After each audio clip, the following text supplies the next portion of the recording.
மகா பெரியவாச்சரணம். நம்முடைய வாழ்நாளில் ஒவ்வொரு வருடம் அப்படின்னு சொன்னோம் அப்படின்னா 365 நாட்கள் அப்படின்னு சொல்கிறோம். அதாவது ஒரு வருடத்துக்கு 365 நாட்கள். ஆனால் தேவர்களுக்கு சொல்லும் பொழுது ஒரு வருடம் அப்படிங்கிறது ஒரு நாள் கணக்கு அப்படின்னு சொல்கிறாங்க.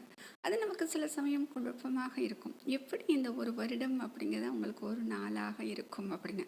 இதுக்கு அழகாக ஒரு உதாரணம் சொல்கிறாங்க.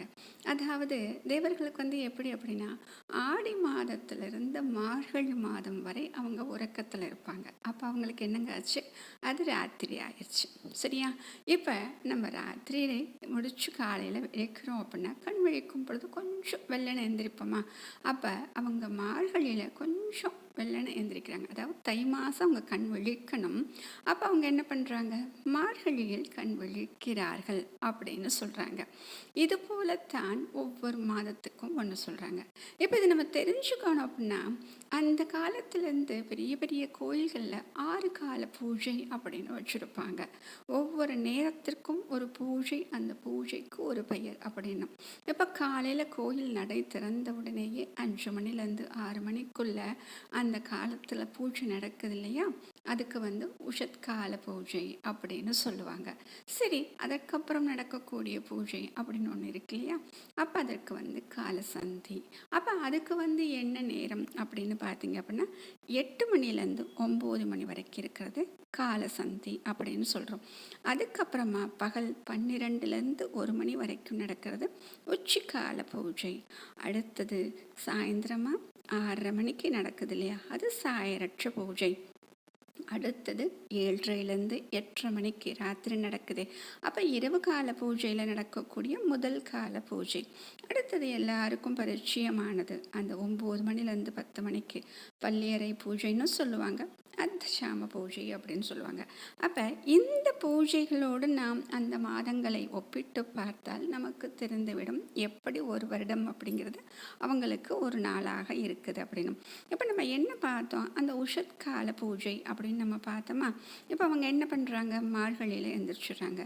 மார்கழி மாதம் திருவாதிரை எவ்வளோ விசேஷமாக நம்ம அபிஷேகம் பூஜைகள் பண்ணுறோம் இல்லையா? அது உஷத்கால பூஜை முடிஞ்சிருச்சா? அடுத்தது மாசி மாதம்.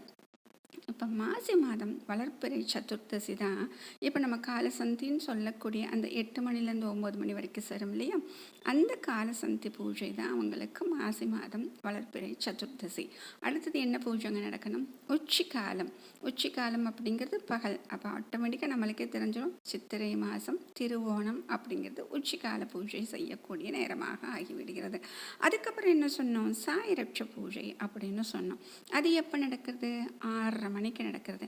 அதைத்தான் ஆணி உத்திரம் அப்படின்னு சொல்லிட்டு அப்போ நடக்கக்கூடிய பூஜை.